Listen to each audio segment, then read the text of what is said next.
Enclavada en las montañas de Andalucía, en el sur de España, yace una magnífica fortaleza de cuento de hadas. La Alhambra. Su inquietante ciudadela domina el horizonte de Granada. Sus grandes murallas cuentan con 37 colosales torres. Se necesitaron 150 años para construirla. Pero la Alhambra no es solo una fortaleza militar. Es también un palacio con exquisitos patios, un sangriento escenario de mortales intrigas y el monumento a la ingeniería musulmana más famoso del mundo occidental.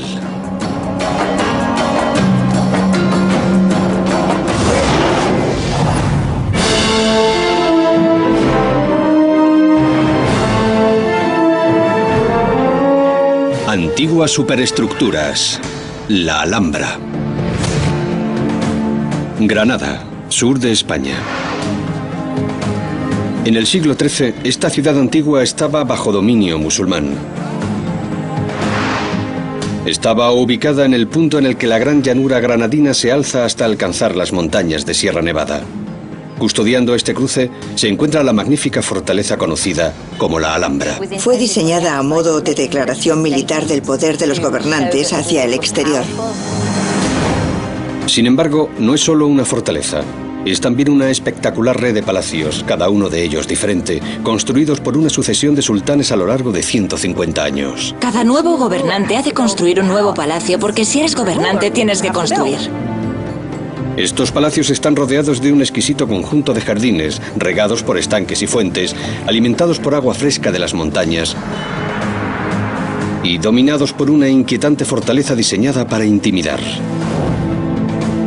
A pesar de estas hermosas bravatas, la Alhambra no es un monumento triunfalista. Fue fruto del miedo. Año 1238 después de Cristo. El mundo musulmán lleva siendo atacado por los cruzados cristianos durante más de un siglo. El imperio musulmán, que lleva establecido 500 años en la península, retrocede ante la presión de los nuevos reinos del norte.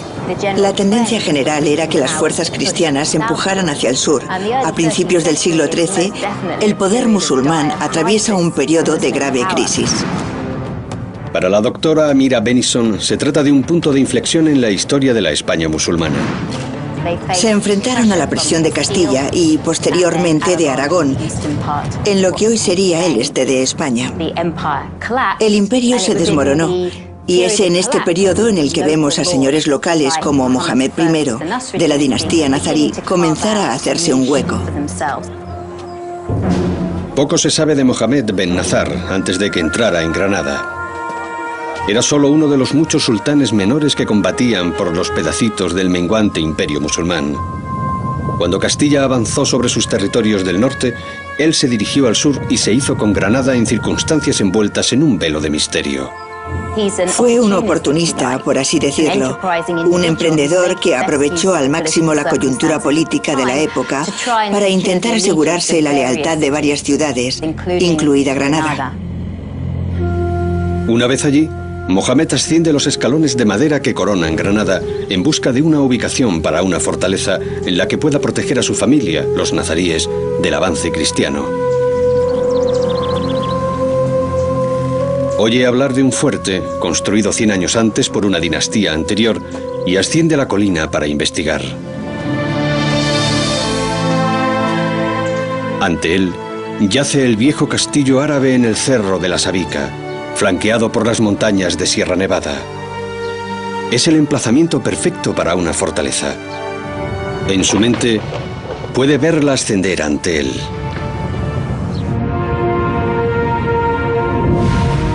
Mohamed ha encontrado su montaña. La Sabica es un buen lugar para una fortaleza, porque es una colina de casi 100 metros de altura. Antonio Orihuela, experto en la arquitectura de la Alhambra, cree que la geografía de la zona es perfecta para una fortaleza. Y en la parte posterior se encuentran las últimas colinas de Sierra Nevada, por lo que ningún ejército podía acceder a la colina desde la parte de atrás. Mohamed reconoce al instante las posibilidades defensivas del lugar y comienza a trazar la ciudadela de sus sueños. El primer paso es convertir la fortaleza existente, conocida como la Alcazaba, en un bastión suficientemente grande para albergar a sus tropas.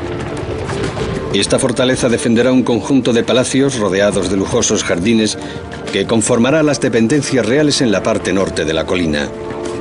Junto a ellas, un pueblo, llamado Medina, que albergará a los cientos de personas necesarias para hacer funcionar este bastión real. Rodeándola, una gigantesca muralla salpicada de torreones diseñados para combatir a los agresores. Pero primero, debe construir una torre de vigilancia. Las torres defensivas formarán una parte integral del concepto de Mohamed para la Alhambra.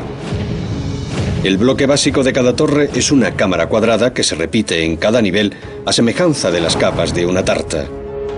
Estas cámaras se llenarán de arcos abovedados para permitir que la luz inunde los espacios interiores.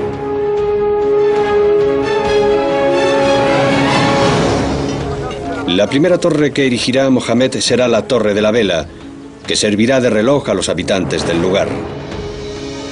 Este inquietante gigante es lo más grande que Granada ha visto jamás. Y envía un mensaje tanto a musulmanes como a cristianos. Era una declaración para el pueblo de Granada. Los soberanos nazaríes intentaban decir: podemos defenderos, pero recordad que somos vuestros gobernantes. Somos poderosos y vosotros sois nuestros súbditos. Esta torre de vigilancia debe ser, por tanto, suficientemente sólida para resistir cualquier ataque mientras se construye el resto de la Alhambra. Para ello, Mohamed quiere que se encuentre en el extremo oeste de la Sabica, donde servirá de puntal de su nueva fortaleza. Aquí, dominando la llanura granadina, estará rodeada de empinadas pendientes por los tres lados, que la protegerán de posibles ataques. Construir una enorme torre sobre un precipicio utilizando únicamente herramientas primitivas no será fácil. Pero la solución a sus problemas yace justo debajo de sus pies. La fortaleza se está construyendo prácticamente sobre un barranco, ideal para su defensa. Un gigantesco corte en esta abrupta pendiente revela la increíble sustancia que hizo posible la Alhambra. Debajo de la Torre de la Vela, el ingeniero de caminos Ed McCann investiga una veta de esta roca roja. Uno de los secretos de la construcción de ese lugar es este material. Es el famoso conglomerado de la Alhambra, una mezcla de arcilla, arena y piedra.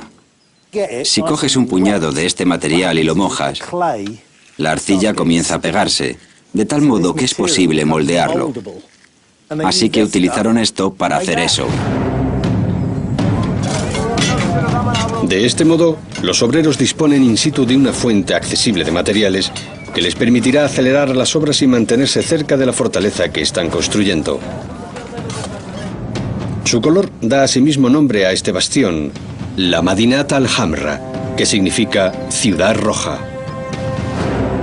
Este increíble antecesor del cemento permite a los obreros colocar una sólida base de hormigón para la gran torre de vigilancia sin necesidad de extraer y transportar enormes cantidades de piedra. Sin embargo, el diseño del edificio presenta un grave defecto. El núcleo de la torre se sustenta sobre hileras de arcos que han de soportar todo el peso de la construcción. En mitad de las obras, los trabajadores se dan cuenta de que los arcos no son suficientemente sólidos para soportar la carga. La primera torre de Mohamed podría derrumbarse en cualquier momento. Como medio adicional de soporte, rellenan la parte del sótano para proporcionar a la torre unos cimientos más resistentes. Pero estas reparaciones precipitadas no logran resolver el problema. La fortaleza de Mohamed corre el peligro de venirse abajo.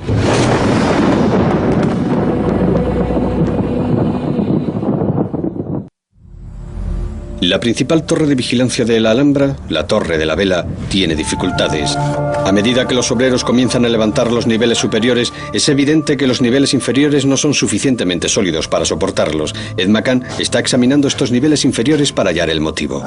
Esta zona se suponía que era mucho más abierta de lo que realmente es. Lo que tenemos aquí es una serie de arcos que han sido completamente tapiados. Este de aquí, por ejemplo, debería haber sido igual de abierto que este otro. Esto no se hace porque sí, se hace cuando la estructura no funciona correctamente. Si observamos detenidamente, podemos ver numerosas señales de una estructura que corre peligro.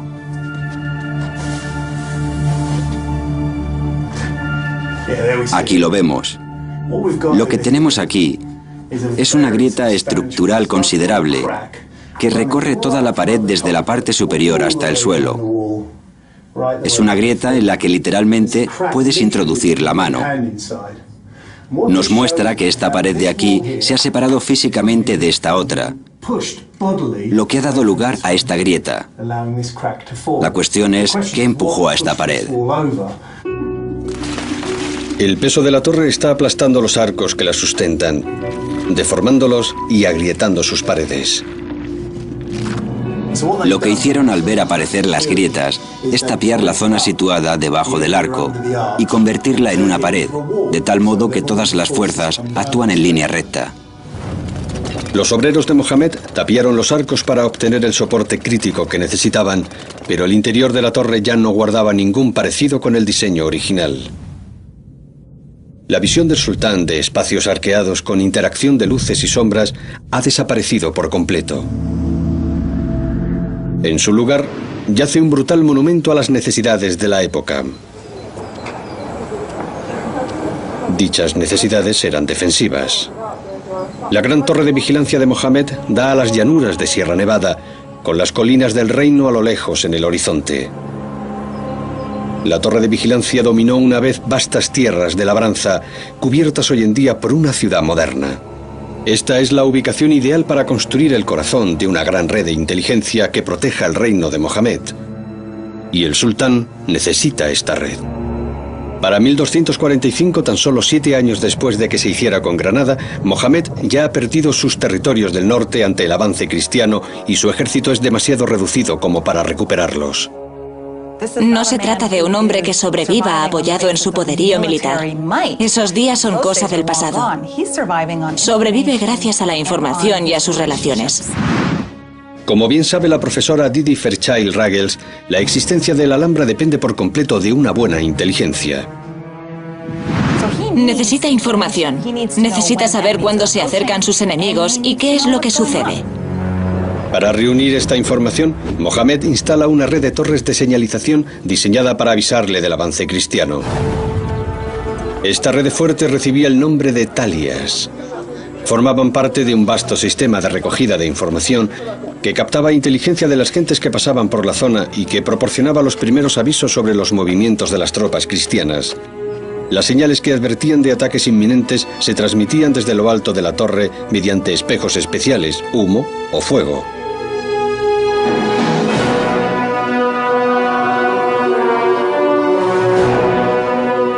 Desde allí, corrían de torre en torre, adentrándose en el reino en dirección a Granada.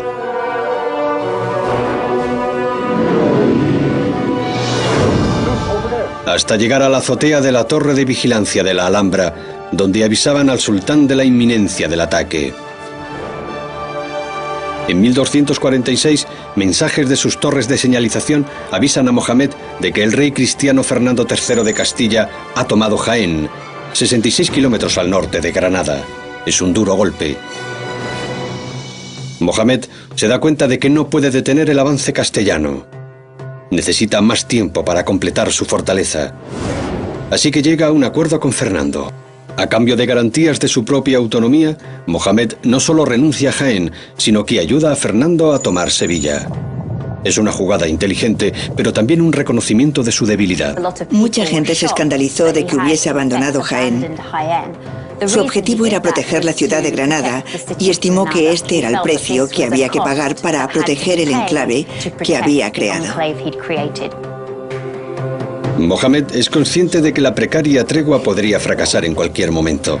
Quiere cerciorarse lo antes posible de que su ciudadela es segura. Para ello, debe finalizar la fortaleza de la Alcazaba, que albergará a las tropas que custodiarán la Alhambra. El plan es construir un castillo triangular asegurado con 3 torres. Desde aquí, una torre de entrada en la parte posterior permitirá acceder al resto de la Alhambra. Usando el conglomerado natural de la Alhambra, los obreros utilizan moldes para levantar las murallas de 3 metros de grosor. La clave del conglomerado es la facilidad con la que permite construir. Esta muralla muestra exactamente cómo lo hicieron. En esencia, lo que haces es fabricar tu propio molde. Tenemos 2 grandes paneles unidos entre sí mediante una serie de postes de madera. Aquí podemos apreciar dónde irían los postes. Colocas los postes, insertas los paneles de madera, los unes y viertes el conglomerado y un poco de agua. Lo aplastas mediante golpes, haciendo que se junten las partículas del conglomerado en una mezcla realmente homogénea parecida al hormigón. Dejan que se seque la capa, para posteriormente subirse sobre ella y repetir el proceso. Pero los ingenieros saben que este método de construcción tiene un importante inconveniente. El agua y el viento desgastan este material. Aquí vemos una superficie erosionada que ha perdido su solidez a lo largo de los años. Para evitar que sucediera, lo que hicieron fue aplicar un estuco de cal y arena, que es el acabado que tenemos aquí. Así que se trata básicamente de arena mezclada con cal y un poco de agua, aplicada como si fuese yeso. Es una solución mucho mejor contra el agua, así el trabajo ya estaría acabado. De este modo, las murallas y los edificios que componían la alcazaba podían erigirse de forma rápida y eficaz bajo la sombra defensiva de la Torre de la Vela. Desde lo alto de esta torre, aún se puede ver la planta de los edificios que otrora llenaron la alcazaba. Este próspero pueblo en miniatura albergaba a las tropas que protegían al sultán y a las gentes que se ocupaban de él. La calle central del corazón de la alcazaba tenía 5 almacenes y 13 casas privadas. Una curtiduría, hornos, bodegas y una panadería para satisfacer las necesidades de sus habitantes. La alcazaba está repleta de vida. Sobre ella se alzan las grandes torres defensivas que dominan la fortaleza.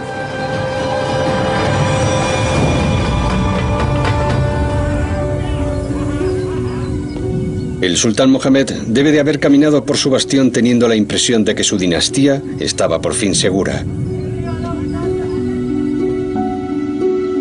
Pero la Alhambra no solo era una fortaleza, ya que el sultán planeaba construir más allá de la alcazaba un conjunto de palacios que albergaran a él y a su familia, además de jardines y un pueblo en miniatura que lo sustentasen.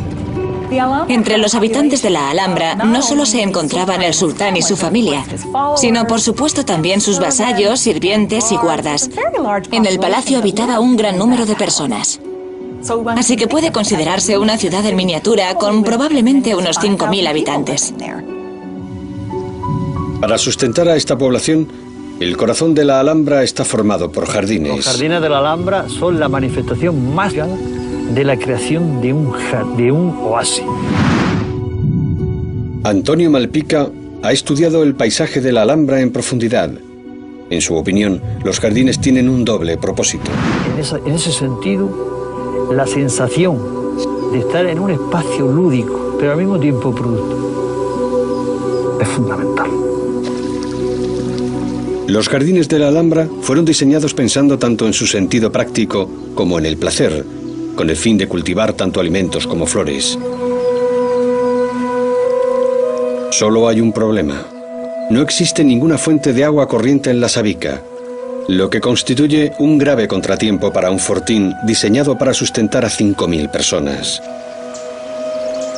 La fuente de agua más cercana es el río que fluye justo al norte de su emplazamiento, pero este presenta un grave inconveniente. Por supuesto, si hubiesen estado aquí en el siglo XIII, el río Darro habría tenido más o menos el mismo aspecto de hoy en día, un pequeño arroyo rumoroso que se abre paso a través de Granada. El problema básico de Mohamed es que el agua está aquí abajo y él la necesitaba allí arriba. Para hacer viable la Alhambra, sus constructores deben desviar todo un río hasta lo alto de la montaña de Mohamed.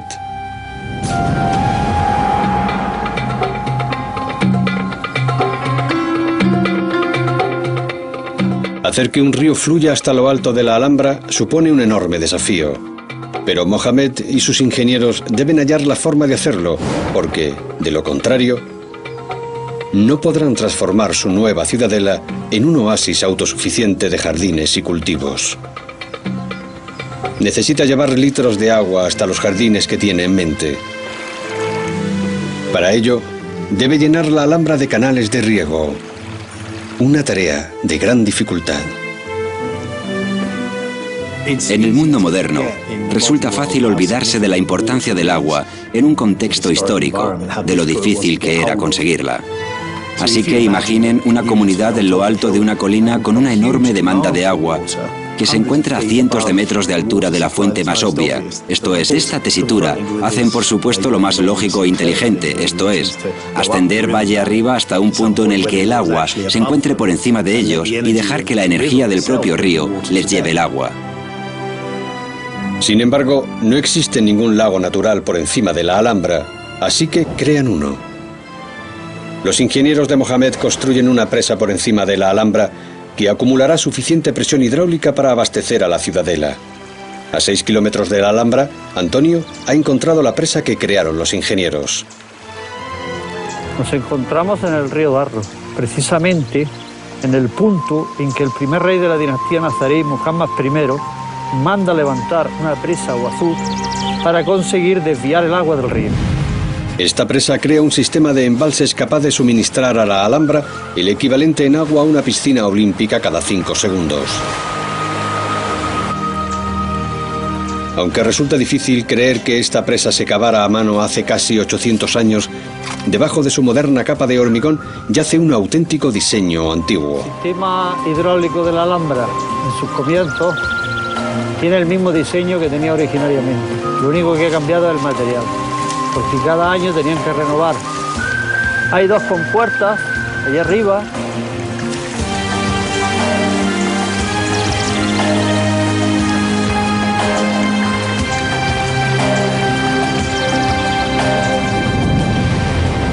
El agua procedente de este embalse fluye por un canal revestido de ladrillos conocido como acequia por los musulmanes.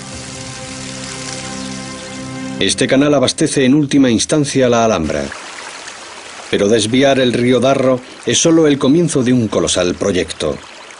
Los obreros del canal todavía deberán superar un gran obstáculo. La conduce por la orilla derecha. El embalse se encuentra en un valle situado entre 3 colinas. Así que para llegar hasta la Alhambra, los ingenieros de Mohamed deben construir un canal de 6 kilómetros de longitud que sortee las colinas que se encuentran por encima de la fortaleza. Este canal debe transportar el equivalente diario a 7.000 piscinas olímpicas para sustentar a la creciente población de la Alhambra. Algo que solo será posible si el agua fluye colina abajo con una pendiente constante. Pero ¿cómo lo lograrán con una colina en su camino? Su solución es audaz. En lugar de sortear la colina por la superficie, deciden atravesarla. Los obreros cavan un túnel de 1 metro de ancho y 2 de alto a través de la ladera en dirección a la Alhambra. La estabilidad natural del conglomerado garantiza que no exista riesgo de derrumbe. Debe de haberles llevado meses cavar un canal hasta la colina situada junto a la Alhambra, el Generalife. Pero aún persiste un gran problema que ha de resolverse. El Generalife yace en una colina completamente diferente a la Alhambra. Los ingenieros de Mohamed deben hallar el modo de transportar el agua de un lado a otro.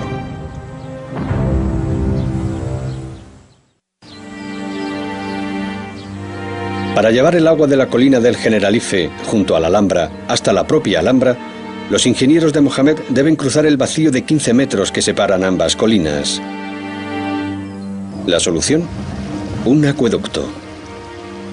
Y aquí es donde el agua del río Darro llega a la Alhambra. Cruza por aquí y antiguamente solía recorrer la acequia real, que era un canal que la transportaba hasta el corazón de la Alhambra. La acequia real constituía la fuente de vida de la ciudadela. Desde ella, el agua fluía a toda la Alhambra. Proporcionaba agua corriente al pueblo y abastecía a la multitud de ornamentos acuáticos de los jardines de los sultanes. Estos jardines estaban diseñados para simbolizar el reino de Granada, del que los sultanes eran gobernantes. Los jardines tenían asimismo una función práctica.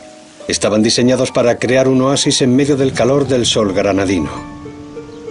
El Islam tuvo su origen en el desierto, en un entorno en el que el agua escaseaba. De ahí que la capacidad para proporcionar agua y hacer que ésta fluya es por lógica algo extremadamente deseable. De hecho, es más que deseable. Es de crucial importancia. El agua en movimiento es muy importante desde la óptica musulmana, ya que es necesaria para celebrar los ritos de ablución. Observarán que en la Alhambra el agua rara vez está completamente en calma. Incluso en los estanques el agua fluye constantemente entrando y saliendo de los mismos, algo que es muy importante en términos de pureza ritual. Así, para preservar la pureza del agua, los ingenieros de Mohammed deben crear un sistema que impida que se acumulen sedimentos en los canales. Su ingeniosa solución puede verse a lo largo y ancho de la Alhambra. Piletas poco profundas que ralentizan el flujo de agua. El agua baja a toda velocidad por el canal, transportando los materiales, y llega a una zona amplia y profunda, donde se frena de inmediato de tal modo que el cieno y la arena se depositen en el fondo. De este modo, el agua de los jardines de la Alhambra se mantendrá constantemente fresca. Pero demasiada agua también puede traer problemas. Si el sistema se sobrecarga, el agua puede retroceder hasta bloquear el canal y dejar así de fluir con libertad. Para evitar que esto suceda, los ingenieros de Mohammed deciden instalar una válvula de seguridad. Cualquier exceso de agua que pueda sobrecargar la acequia se encauza a través de un canal secundario que la desvía a un sistema de rebose construido en las murallas. Y aquí es por donde sale. El agua entra en la Alhambra, baja por un conducto hasta esta cascada y desciende por este canal hasta unirse de nuevo con el río Darro. Puede que los ingenieros hayan resuelto con ingenio el problema del exceso de agua, pero no tienen control alguno sobre la escasez. Pronto se hará patente que durante las estaciones secas, la Alhambra podría agotar sus reservas de agua. La solución a este problema yace en lo alto del Generalife, un enorme conjunto de albercas. Estos depósitos se encuentran en terrenos elevados, de tal modo que la gravedad garantiza un flujo de agua constante para los jardines. Para lograr que el agua ascienda hasta las albercas, los ingenieros de Mohammed enganchan un burro a un mecanismo de engranajes de madera interconectados. Cuando el burro camina en círculos, hace girar una rueda horizontal. Esta rueda, a su vez, hace girar un engranaje fijado a una noria que introduce una hilera de cubos en la acequia y deposita el agua en la alberca que se encuentra en la parte superior. Así, los ingenieros de la Alhambra fueron capaces de hacer realidad el sueño de Mohammed de crear un oasis de jardines que rodearan el palacio protegido por su fortaleza.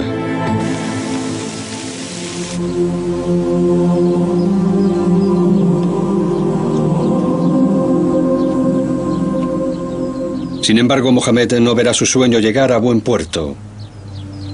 El sultán muere en 1273, antes de que esté completada la obra de su vida.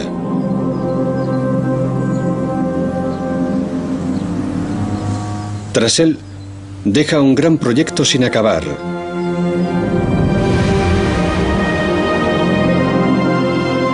El principal motivo de que construyera una fortaleza. Los palacios nazaríes.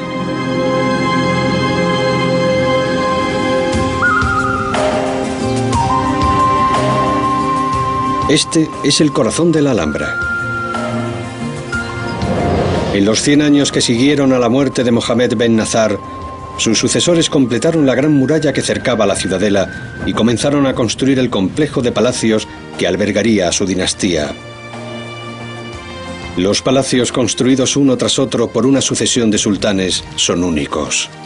Cada gobernante tendía a construir un nuevo palacio o al menos a renovar palacios ya existentes para dejar su impronta. Así que tenemos una secuencia de diferentes edificios que de forma gradual van llenando el espacio y crean toda una red de palacios dentro del propio complejo de la Alhambra. Juntos, estos palacios forman uno de los complejos todavía en pie más impresionantes de Europa. Y para protegerlos es para lo que se diseñó la Alhambra. Sin embargo, hay un palacio en concreto diseñado no solo para proteger, sino también para intimidar. Año 1333, un siglo después de su construcción, Yusuf I accede al trono de la Alhambra. Yusuf hereda el manto de sultán en un punto clave del conflicto con los cristianos de Castilla, que ocupan gran parte de la península. El reinado de Yusuf I a principios del siglo XIV viene a ser el primer momento clave del reino.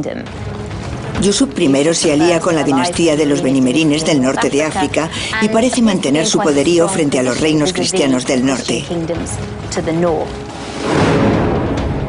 Junto con sus nuevos aliados, los benimerines, Yusuf lanza un ataque en territorio castellano en un intento por recuperar parte de las tierras que sus antepasados habían perdido. Sin embargo, la supremacía de Granada fue efímera.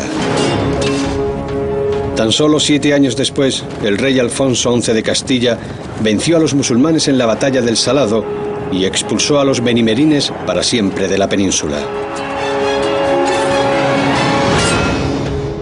He aquí una posible explicación a la última acción del reinado de Yusuf: construir la torre defensiva más grande en la muralla norte, la Torre de Comares. Esta enorme torre, que se eleva hasta los 45 metros de altura, forma el eje central del nuevo palacio que Yusuf decide construir.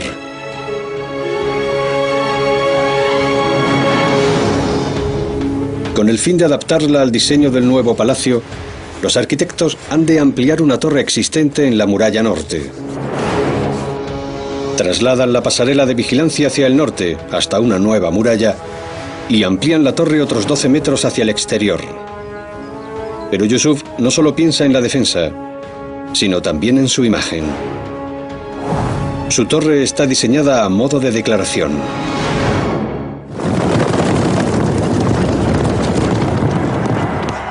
Yusuf I acaba de sufrir una dolorosa derrota, por lo que decide construir un monumento que refuerce su poder e invulnerabilidad a los ojos de su pueblo. La construcción de la torre es un sello de la autoridad de Yusuf sobre su reino. Pero Yusuf no solo intenta impresionar a su pueblo, desea instalar su invulnerabilidad en la mente de sus enemigos cristianos. El gran salón del Palacio de Comares compensa, en cierto sentido, la falta de poderío militar, dado que depende de las negociaciones políticas y diplomáticas. Necesita un espacio imponente en el que llevarlas a cabo. En la actualidad, miles de turistas experimentan la misma sensación de sobrecogimiento que debían de haber sentido los embajadores cristianos al reunirse con el sultán, ya que el interior del complejo está diseñado para impresionar. Este es el gran palacio de Yusuf. En el centro, el esplendor del salón de los embajadores.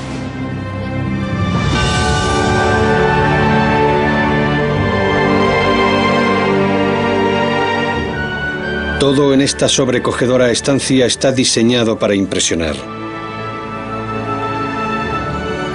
Al igual que con los turistas actuales, la magnitud de las defensas de la Alhambra deben de haber quedado marcadas en la mente del embajador. Todo el conjunto está calculado para transmitir una sensación de invencibilidad suprema.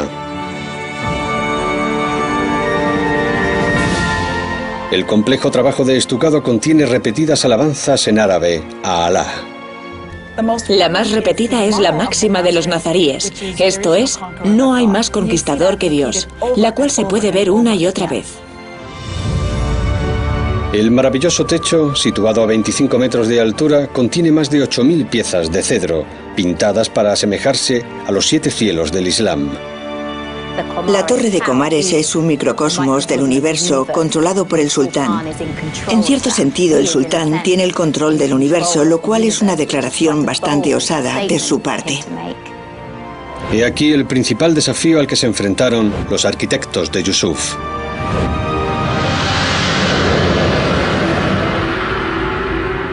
Tenían que intimidar a cualquier embajador que entrara en la sala con el poder y la presencia del sultán. Para ello, necesitaban centrar toda la atención de la sala en el trono del sultán. Es una asombrosa manipulación del espacio para enfatizar el hecho de que Yusuf I es un gobernante de importancia y poder que tiene el control de su reino. Para ello, los arquitectos de la Alhambra solo pueden recurrir a una cosa: las matemáticas. Cuando el mundo clásico se derrumbó, los conocimientos matemáticos utilizados para construir los grandes monumentos de Grecia y Roma fueron recogidos por los estudiosos musulmanes, quienes los transmitieron a través de las casas de la sabiduría musulmanas hasta los tiempos de la Alhambra. Todos los conocimientos de los griegos y posteriormente de los romanos están integrados en las matemáticas islámicas. No las rechazan porque no amenazan su religión. Así que no solo heredan este legado clásico de las matemáticas, sino que lo mejoran. Los arquitectos hispano-musulmanes utilizaban una unidad de medida heredada de la arquitectura clásica llamada Codo Árabe de Omar. Esta unidad de medida, que equivalía a 62 centímetros, es en la que se basa prácticamente todo el conjunto de la Alhambra. Para crear un espacio que sobrecogiera a los visitantes con la importancia de su sultán, los arquitectos de Yusuf diseñaron una planta de 18 codos cuadrados. Dividieron la sala a lo largo de sus ejes horizontal y diagonal. Posteriormente utilizaron cuerda y lápiz para trazar 4 arcos de 90 grados de pared a pared. Trazaron una línea recta entre los extremos de estos arcos para crear un octágono que, a su vez, permitió crear un cuadrado más grande situado en diagonal con respecto al original y que marca la ubicación de las ventanas centrales de la entrada. Los triángulos equiláteros trazados desde el centro de las paredes crean estas ventanas de anchura perfectamente proporcional.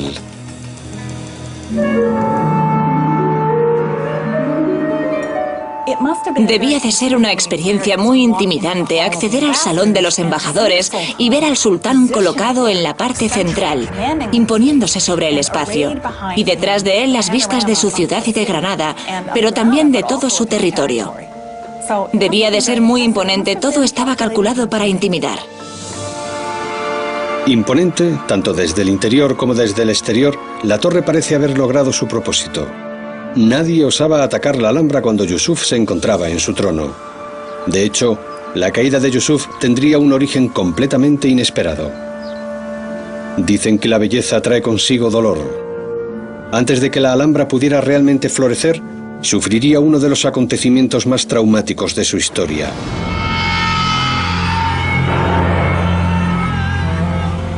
El 19 de octubre de 1354, más de un siglo después de la construcción de la Alhambra, Yusuf I se prepara para sus oraciones diarias. Mientras reza, es atacado por un esclavo trastornado que lo apuñala.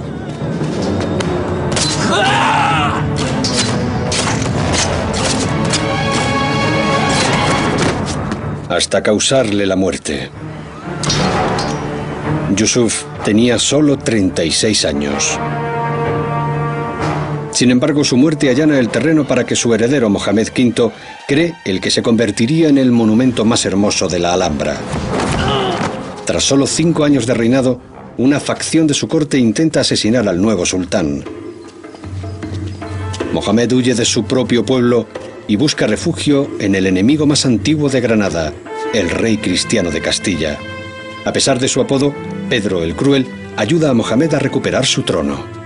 No hay duda de que Pedro el Cruel y Mohamed V tenían una amistad basada en sus mutuos intereses intelectuales y artísticos.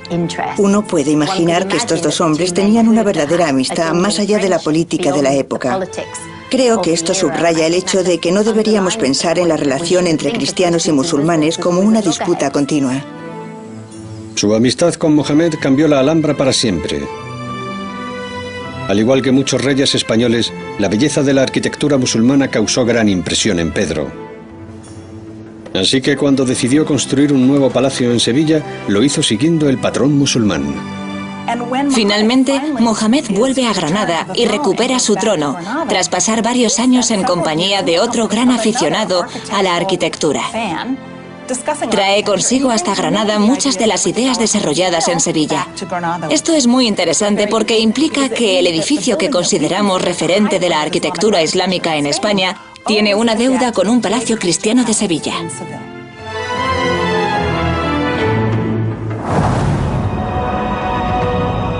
Cuando regresa a Granada, Mohamed está decidido a superar la obra maestra de Pedro en Sevilla. Su respuesta será una hazaña arquitectónica.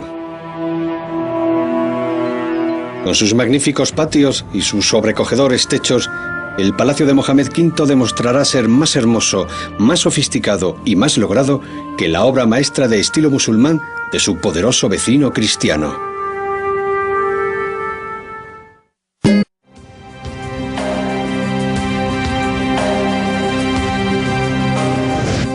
Bajo el reinado de Mohamed V, la tradicional rivalidad entre Granada y Castilla toma un curso radicalmente distinto. Gracias a su amistad con Pedro de Castilla, la confrontación militar se transforma en una competición artística. Mohamed encarga la construcción del Palacio y el Patio de los Leones, que intenta emular y superar la belleza del Palacio sevillano de Pedro. Representa un patrón diferente de palacio, más logrado que el resto, porque tiene al mismo tiempo influencias de la arquitectura islámica y cristiana. El Patio de los Leones es para mucha gente el referente de la arquitectura nazarí y el referente de la arquitectura islámica en España. Es complejo desde un punto de vista espacial, lujoso, refinado, e integra todo esto en un exquisito espacio. He aquí la joya de la corona de la Alhambra, construida siguiendo un conjunto de rectángulos relacionados entre sí. Una vez más, los arquitectos de Mohamed utilizan de forma genial la geometría. Al observar la fachada, vemos que se utiliza la anchura de la base para formar un cuadrado, que define el siguiente nivel superior. Después, tomamos la diagonal de dicho cuadrado y la desplazamos hasta la vertical. El punto en el que el extremo de la diagonal se cruza con la vertical se convierte en el siguiente piso. A continuación hacemos exactamente lo mismo con la diagonal de este vértice. El resultado es una relación muy precisa entre la altura de un piso y la del siguiente, de acuerdo con las reglas de los griegos. Esto nos parece que está bien debido a que nuestro sentido de la belleza está definido por la influencia de la arquitectura griega. Observamos los edificios griegos y nos gustan porque los percibimos como obras hermosas. A pesar de estas influencias occidentales, el Palacio de los Leones sigue siendo un edificio eminentemente oriental. Cuando lo observamos hoy en día, no vemos cómo era en realidad. Los 4 cuadrantes que rodean la fuente central eran parterres hundidos. Los parterres estaban rodeados de los salones de las mujeres del sultán, que dominaban el jardín central. La gente que se sentaba en cojines o alfombras en los extremos del patio únicamente podía ver la parte superior de los árboles y arbustos. Estas salas contienen el tesoro más espectacular del palacio, una exquisita forma de decoración conocida como mocárabes. Es completamente único en el Islam. Es difícil explicar de dónde procede. Es incluso difícil entenderlo cuando lo observas. Es tan deslumbrante que confunde los sentidos. Tienes la sensación de que es etéreo, de que casi no está allí. Casi parece que se mueve según lo miras, debido a la interacción de la luz y la sombra en estos pequeños elementos similares a estalactitas. De nuevo, son las matemáticas las que crean esta sorprendente complejidad. El patrón posee una geometría exacta que utiliza triángulos y bloques rectangulares para crear estos efectos. La variedad de cortes del enlucido crea diferentes formas geométricas, llamadas adarajas, que se fijan a la pared del edificio mediante arcilla, listas para pintarse. El enlucido es muy complejo, no solo debido al constante juego de lo sólido y lo vacío, sino también por su color original. Eran de un rojo y un azul muy vivos, por lo que debía de ser una experiencia vibrante. Los pintores utilizaron pigmentos exóticos, entre ellos la azurita azul, extraída del lapislázuli de Afganistán, que costaba tanto como el oro. Es como si se hubiesen modificado por completo las reglas de la existencia, ya que en lo alto se encuentra esta bóveda que no puedes comprender. No es posible comprender cuáles son las dimensiones del espacio. No hay un punto fijo en el que poder centrar la mirada. Es una extraordinaria experiencia sensorial.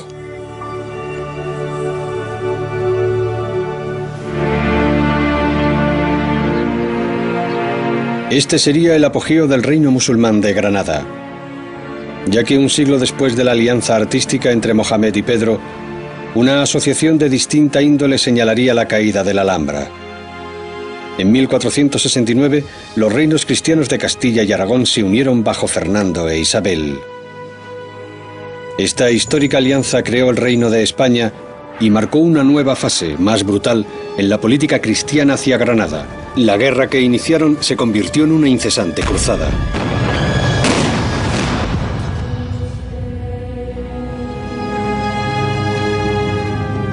El día de Año Nuevo de 1492, tras 10 largos años de guerras, Granada, el último bastión musulmán en España, finalmente capituló ante los cristianos. Entre los testigos de la rendición en el campamento español se encontraba un capitán de barco que buscaba el patrocinio real para un viaje de descubrimiento del Nuevo Mundo. Su nombre, Cristóbal Colón.